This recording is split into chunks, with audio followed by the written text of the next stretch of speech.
What's up guys, today I explain you the entire story of the Promised Neverland.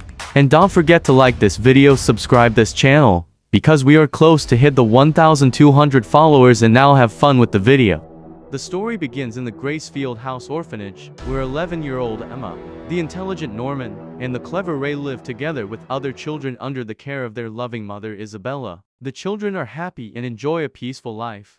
However, the orphanage has strict rules. The children are not allowed to leave the premises, and regularly, some of them are adopted, which brings great joy. Everything changes when Connie, one of the younger children, is chosen for adoption. However, Emma and Norman notice that she forgot her beloved stuffed rabbit and run after her to return it. As they approach the gate, they make a horrifying discovery. Connie was not adopted but sold to demons, who raised the children in the orphanage as food. Emma and Norman learn that Gracefield House is actually a farm where children are raised to be eaten by demons. Their mother Isabella is not the loving caregiver she pretends to be, but a warden overseeing the children on behalf of the demons. Emma, Norman, and Ray decide to escape the orphanage and save all the children. The three secretly work together to devise an escape plan. They must avoid Isabella's surveillance and convince the other children without raising suspicion. They develop plans, train the children physically, and gather secret information about the surroundings and the demons. At the end of the first season, there is a dramatic showdown. Norman is sent for adoption, and although he knows the truth, he seems to have no way to save himself. However, Emma and Ray manage to trick Isabella and escape with most of the children, putting their escape plan into action. After their escape from Gracefield House, Emma, Ray, and the other children face an entirely new reality. The outside world, from which they had been isolated for years, is full of unknown dangers. The world outside the orphanage is ruled by demons, and humanity seems to be either almost completely wiped out or enslaved. The children know very little about this new world and are initially left to fend for themselves.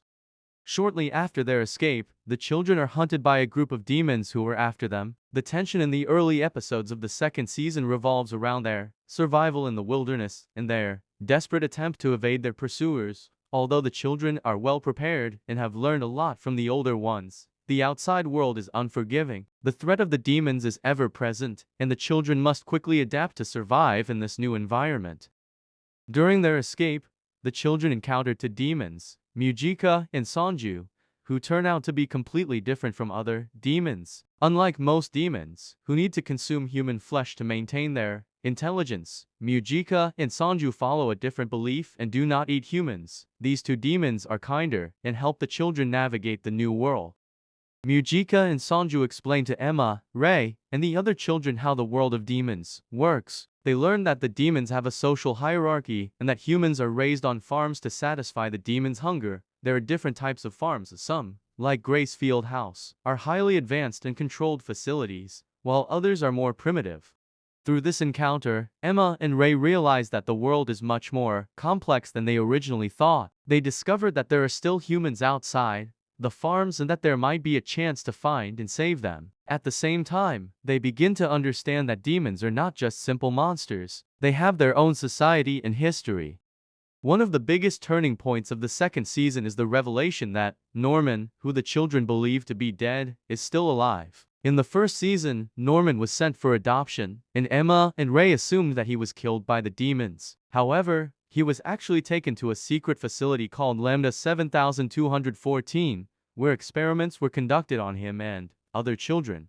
Norman manages to escape from Lambda and forms his own group of refugees. However, his experiences have changed him, making his views much more radical. While Emma and Ray still believe in a peaceful solution, Norman is convinced that the complete annihilation of the demons is the only way to save humanity. He devises a plan that involves using a biological weapon to eradicate the demons by preventing them from consuming human flesh, which would cause them to lose their intelligence. A central theme of the second season is the ideological conflict between Norman and Emma. Due to his experiences at Lambda, Norman has lost all hope for peaceful coexistence. He believes that the demons pose an existential threat to humanity and must be completely eradicated. To him, there is no alternative to a ruthless war against the demons.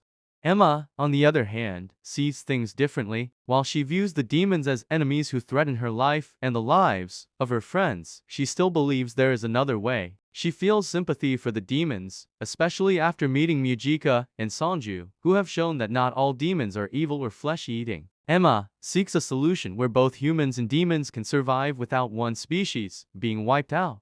This conflict leads to intense moral and ethical discussions among the characters. Emma tries to convince Norman that his solution is too extreme and that there must be a way to achieve peace without more bloodshed. Ray is caught in the middle, partially siding with Emma, but also understanding why Norman thinks the way he does.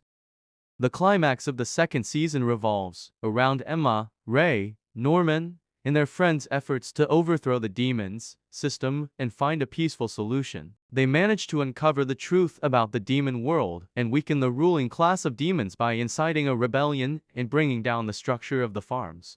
By the end of the season, Emma succeeds in steering Norman away from his extreme views, and they find a way to save both the demons and humans. They learn that demons who rely on human flesh can lose their power if they stop consuming humans, and Mujika's blood plays a crucial role in the solution. Emma and her friends work tirelessly to change the world and create a future where both humans and demons can live in peace. The second season of The Promised Neverland explores deep themes like morality, sacrifice, war, and peace. It poses the question of whether it is possible to find peaceful solutions in a cruel and unjust world, or if violence is sometimes inevitable. Emma embodies the idealism and belief in a better future, while Norman represents pragmatism in the dark reality born out of pain and loss. The season concludes with a sense of hope that, despite all the obstacles and challenges, a path has been found to save both humanity and the demons.